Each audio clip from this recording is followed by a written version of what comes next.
Diaz Gunners Collective. Back at it. Ba-da-ba-ba-ba-ba-ba. You already know. Like a motherfucking smack addict, right? And as you can tell by today's thumbnail, yes indeedy, we're talking about a different case from a different coast, from a different side, from a different brothel. A very intelligent individual who got found out because he wasn't playing them games. Don't play no games, boy. He wasn't playing no games.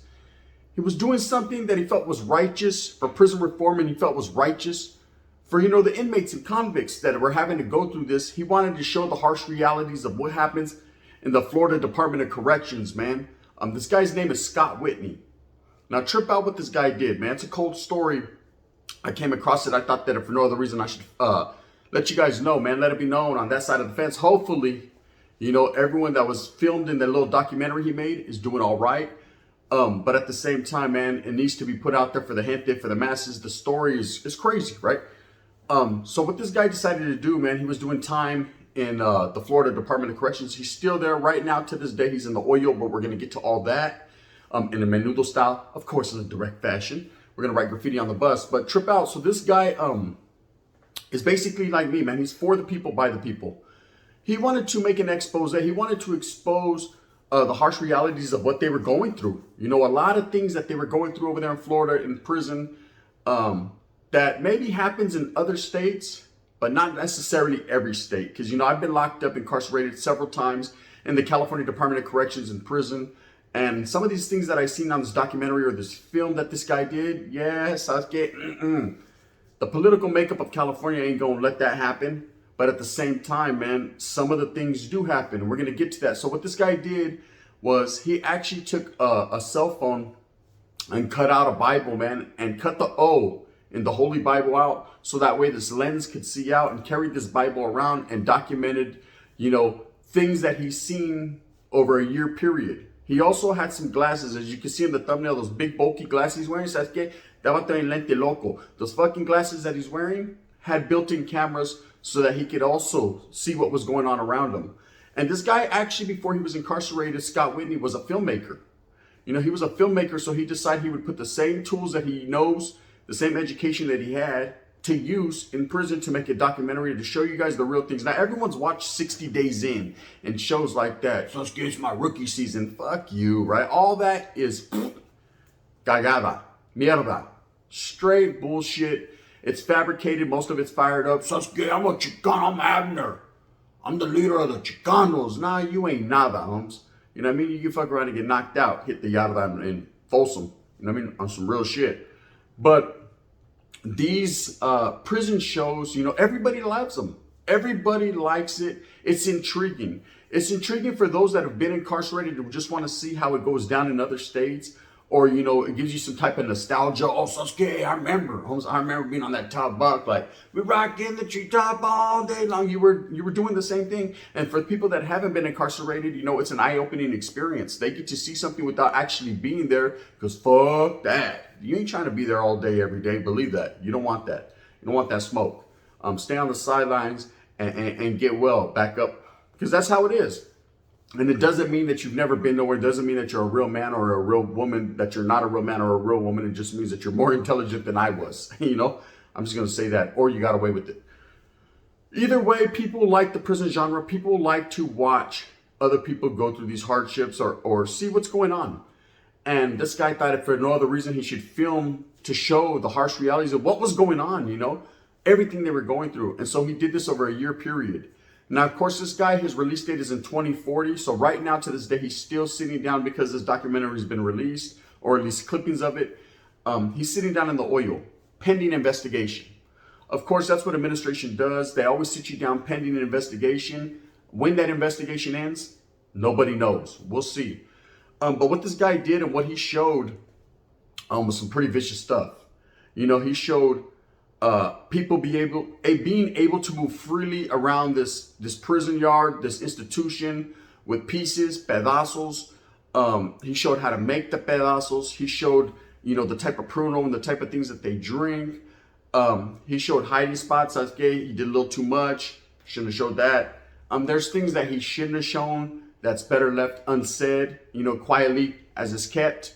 But at the same time, this is what he decided that he wanted to do. He put his face behind it. He put some hustle behind his muscle and decided that he wanted to show that.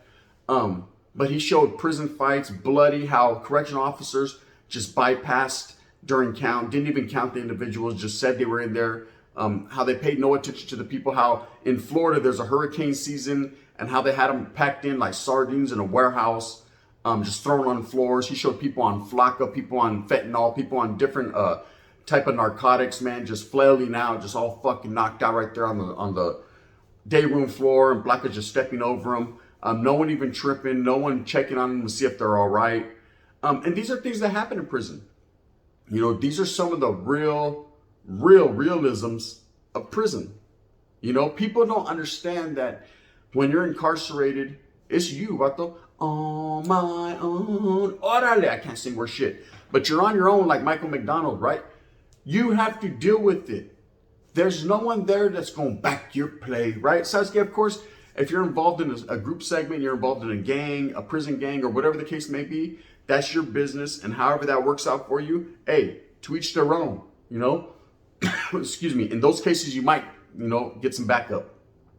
But for the most part, at the end of the night, man, when you're locked in that cell and you're on that bunk, that's you on that bunk. That's you in that cell. That's you by yourself. It is what it is. Bang, bang. You know what I mean? That's how it's going to be in a menudo style.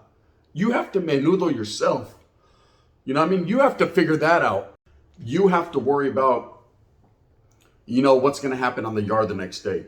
You have to go out there and hit that yard. You have to get up out that bunk. You have to roll that mattress up. You have to make sure your shit's all in order. And you got to be ready for what's going to happen on that yard that day. And every day is different. You never know what can happen. You know, you get a lot of people that say it was the same old thing. Yeah, prison is the same old thing. It's the same old rutina. It's the same old routine. But something always happens different daily. You know, you can go hit that yard for 3 days straight and it's all good in the hood. You're working out, you're doing your dips, your push-ups, your burpees, oh my, right? You're living. And the next thing you know, you got a piece sticking out of your neck. You're in the infirmary. You're like, this wasn't like it was yesterday. Well, oh, what a difference a day makes, Bob. Well, so this is just how it goes. This is part of prison. This is part of the daily life. You know, as long as you stay on your P's and Q's and you mind your own and you're not out there fucking fraternizing and getting involved in shit that doesn't involve you and keeping your mouth closed, your eyes open and your ears wide shut, you know what I mean? Then you'll be all right. You know, if you're out there gambling, and that's a number one thing you don't do in prison. If you're out there gambling, getting involved in drogas, you know, the trade of what's ever going on out there. So, okay, I'm not saying there is something going on out there. I'm just saying, if you get involved in drugs or gambling or trying to manipulate or disrespect people, man, it's not going to end well for you. It never does. Traditionally and over time in history, man, has proven that it will never end well for you. You know what I mean? You're not going to just be the one on the yard that says, I can do whatever I want. So, how do you want it? How do you feel? Coming up with the pedazo through your ear hole, homie, you're going to know how the deal. You know what I mean? You're going to know the deal. So Tupac will let you know. You know, he was locked up. They was in the taking this shit. So, okay, bang, bang. And I still bump Tupac. You know what I mean? I can't call it like an alcoholic. If you did that or if you didn't, at the end of the day, I've never seen paperwork. I don't know. But listen, everyone goes through hardships. And again, we'll take Tupac for instance. It doesn't matter. None of that matters. If you're famous or if you're an actor, if you're a singer, a comedian, if you're well known on YouTube, none of that matters. If you get incarcerated, you're just like everyone else. You're going to go through the same hardships. You're going to go through the same toil in that soil. You're going to go through the same turmoil. Motherfucker, you ain't no better than anyone. You know what I mean? In fact, you might be a target. You know what I mean? So because I didn't like that video you made of me. And that's just how it is. You know, that's part of life. And that's something you have to deal with if you find yourself incarcerated. Now, whatever you choose to get involved in and whatever you choose to get into when you're there, well, that's, again, up to you. Every man has choices in his life as well as women. And this guy, Scott Whitney, in the Florida Department of Corrections, took it upon himself to film and make this documentary. Now, of course, there's probably several reasonings behind it. You know, he wanted to show the realities of what was really going on. So he said he was tired of these shows like 60 Days In, My Rookie Year, Cops in Blue, cops fucking banging each other over there in the closet, Mamona's Gone Wild. You know what I mean? Mamons, what you gonna do? What you gonna do when they're doing it to you? You know what I mean? He was tired of all that shit, right? So he decided that for no other reason, he should do his own little documentary to really show, and of course, you know what I mean, make a little feria. At the same time, at the end of the day, You know, and at the end of the day, that's what it's all about. If someone could go over there, go over the rainbow like Dorothy, click their heels 3 times, and make a little feria without hitting the lollipop man and the motherfucking munchkin kids, you're good. It is what it is. You like how I twisted the wordplay? Bang, bang. You know what I mean? Gotta catch it. But this is what happens in life. And this was his choice. You know, and some of the things he showed, if you could get this documentary, man, his name is, again, Scott Whitney. And he used big bulky glasses and a Bible to do this, to film this. I'm not sure exactly where to find it. I know there's clippings of it on YouTube. I know there's several other spots where you can find it. As soon as it was released, of course, they snatched him, put him in the oil, where he's been sitting ever since pending investigation, you know. And that's a cold game. You know, at first, the Department of Corrections, Florida Department of Corrections didn't take heed to it. They didn't think it was a big deal. They were hearing whispers about some type of documentary, something that was going on. They were being filmed. Of course, they turned it on them. They hit that chistosa in Indiana and they said, look, trip out. Nah, we be paying attention to the inmates. We be taking care of our business. We be doing this. But the video shows otherwise. The video shows the lackadaisical effort on their part to actually maintain that correctional facility, to actually do their holiday, to actually do their job. And it showed inmates going through some tough times at the Sasuke. What are you here for? Tough times. Yeah, you know what I mean? I like your shoes. I like your pants. Why don't you take off your pants? They didn't give me any. Tough times. You know, vatos were going through the struggle. The struggle was real. You know, let that sink in. You know, every state is different. Every Department of Corrections is different. What happens in Califas doesn't happen in New York. What happens in New York doesn't happen in Indiana. Turn it on them. And what happens in Indiana ain't happening in Mississippi. Spell that one time. That's just how it is. Okay? Every state is different. Now, I've been locked up in a couple states, so I can tell you, man, big differences, big inconsistencies in the way programs ran. But that's just that state's way of running things. You know, everyone's going to be different. Everyone has their own ways to roll. You have to roll with the punches. So you could be in Califas, straight about it, hitting Yarlas, Folsom, Guilmas, Tracy, Orale, Jamestown, Susanville, oh my, wherever you go, right? High desert. You don't want to go there. And then end up in a place like fucking Idaho and not even know what's really going on over there. Idaho? No, I ain't though. You know what I mean? And straight up, Mr. Potato Head, this is what it is. Everything is different. Okay? But this guy, I thought, and for no other reason, I should tell his little story because, you know, it's kind of being buried. It's kind of being forgot about. This documentary happened in 2019. This is when he was able to do it, when he decided to do it.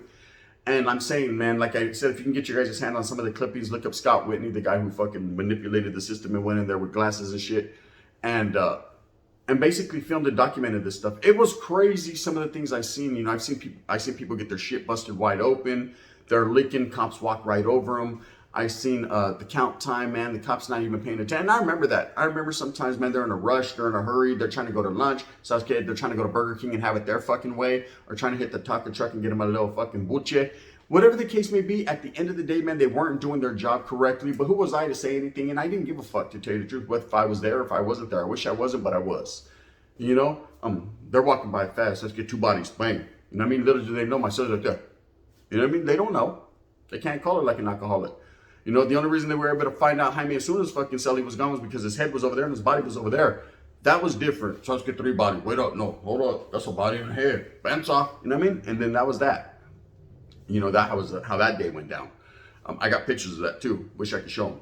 But anyway, so the trip is that this guy was able to go in there and do this, okay? And show that a lot of this propaganda and a lot of this shit we're fed and a lot of these things we're told is not what it is. You know, you think you go into prison and safety and security, man, is all good. No, you have to look out for yourself. You know, if you can find a couple taitas, a couple good homeboys, man, to help you, and you guys look out for each other, man, that's even better. That's fine and dandy, Mr. John Candy, but at the end of the day, this ain't the great outdoors, homes. You know what I mean? You ain't eating big old steaks in prison. What you're doing in prison is barely making it. You know, if you keep a few good homeboys around you, man, to watch your back, and watch my back, see, watch my back. You need that. You know, I always kept a couple taitas, you know, a couple people I knew I could trust, no matter what. And we made sure that, man, we had each other's back. We made sure we each had sopas. We made sure we had jabon. We made sure that we had shampoo, deodorant. the best to our ability, what we could do for each other. Because, at the end of the day, all you have is those that are around you, because you're by yourself. Like I said, I told a story one time how they tried to keep my ass fucking locked up. They wouldn't let me out. What happened was, and I'll tell a little remix right here. What happened was, I was doing a year flat on a violation. And I was sitting there and I knew the year was almost up. I could count, but I not to count. And at least I thought I did. And it was like 2 weeks past the date I was supposed to get out. And I kept telling the officers, hey, I think something's wrong with my paperwork. They weren't trying to hear me. They didn't care. Motherfucker, shut up. You know what I mean? My old lady didn't even give me a fucking cold hard one last night. She said, I don't care what you're going through, right? So I was like, fuck, right? There was who can I run to? There was no one to turn to, no one to let know that in a menudo style, the gun was trying to get out there in Bangladesh. I was trying to get out. And I started to freak out. I started to get anxiety. I started to stress because when you're being incarcerated and held against your will and you ain't done nothing and it's your time to get out, your time to shine, hey, that's a different feeling. That's a feeling I don't wish upon anybody. You feel like you're fucking hostage. You're captive. And I was like, fuck this. I need to get on down the road, right? Just get on down the road, listen, right? Orale mundo. I needed to get on down the road. So what I did was I actually went into another building where there was a parole agent and just went to the mercy of the court. Hey, look, started spitting real quick. I knew I was in a different building. I was supposed to be there. I just slid in there. I didn't give a fuck at that point. And she heard me out. She was like, whoa, you were supposed to be out. Anyways, quietly as it's kept, they did the paperwork that night. Next day, I was released, right? There was no holds. There was no warrants. There was nothing holding me up. There was just a whole bunch of motherfuckers not doing their job right. I guess my fucking parole agent that was on my building ended up going on vacation. And it was code that night. She forgot to do her paperwork, I guess, right? Anyways, I got out. I could have pushed the issue and filed for false incarceration and did all that shit and get paid. It wasn't that serious. I just wanted to get out, eat a taco, smoke a frajo, and I was going to be living. But that was me. And that was my little story. So being held against captive and anything can happen in prison. Like I said, it's totally different. You never know what could happen. And I'm sure there's a lot of individuals sitting down right now that are locked up for things that they haven't done, man, that are feeling the same way I was feeling. It's like a fucking pressure on your chest. You're like, fuck, hey, I want to get out. You know what I mean? But you ain't going nowhere, son. Straight up until they let you out. And that's it. Oh, how easy it is to turn a key, too. I was like, fuck, it was that simple. You know what I mean? I struggled and sweated and stressed for 2 weeks and said, "Kid, just went like this. Watch out." Boop. And then I was out. You know what I mean? Step out, but also fuck. You know what I mean? That was it. But anyway, so this guy took it upon himself and he had big bolas, man, to do this. And now he's gonna pay for the, he's gonna face the repercussions for his actions. Of course, there's repercussions for every action that you do in life. You already know what that is. And now he's gonna pay the piper, right? He's gonna face what he's doing, and of course, he's pending investigation in the oil since 2019. That's already 2.5, 3 years. And that's just the way it'd be like. But it takes people like this to take the initiative to show the harsh realities, to maybe get some prison reform, maybe to get some things changed. If he could hit one politician or one person to say, you know what, fuck that, man. You guys got to do your job right, or you got to do something. He can make it maybe a little bit better for the next man. And if he can make it a little feria in between time, in the meantime, I ain't mad at you either. That's what life's about, getting that bag, but getting it the right way. Anyways, that's just a story I wanted to tell. I've seen a lot of hardships myself. I've seen a lot of things. I will not speak on some of the bad things that I've seen because, like I said, again, it's not the gun's business. It wasn't my business then. Definitely isn't my business now. I walk on by. I walk on by because whatever's going on in there, and it's not that if I see something that's about the raza I'm getting off or I'm mad at, man, I'm going to back my play and back my people's play no matter what. And I'm talking about all brown people, north, south, bulldogs, you know what I mean? Everybody, I got you guys back no matter what, because I got love for the raza and the gente first and foremost, and forever forward with that stripe. But at the same time, man, whatever the placas are doing to the population, whatever they got going on, I'm not going to be feeling that. But I'm not going to be the whistleblower to go say, hey, look, this guy fucking said he didn't do count right. You know what I mean? Nah, I don't care about none of that. That's on him, Like I said, eventually he'll be found out, not by me, and that's what that do. I'm not going to drop no kite, says, go fake a heart attack. Yeah, I'm not going to do none of that weird shit. It's not how I get down. Anyways, at the end of the day, man, I hope that you guys have a great day. I hope that you move fast with a purpose. I hope that you get everything that you want coming to you. Remember, it's all about your familia. Go out there and get it for your family. You know, if you guys have any stories, if you guys have any type of subjects or content that you guys want me to talk about, hit me in the comment section. Hit that like and subscribe. Please hit that notification bell if you're really feeling this. If you're not, you can hit me with that thumbs down. Either way, it's all good in the hood, man. I respect you no matter what. For all the people that are talking shit, I respect you too. Only a different way. Bang, bang. The gun, you know what it is. Menudo.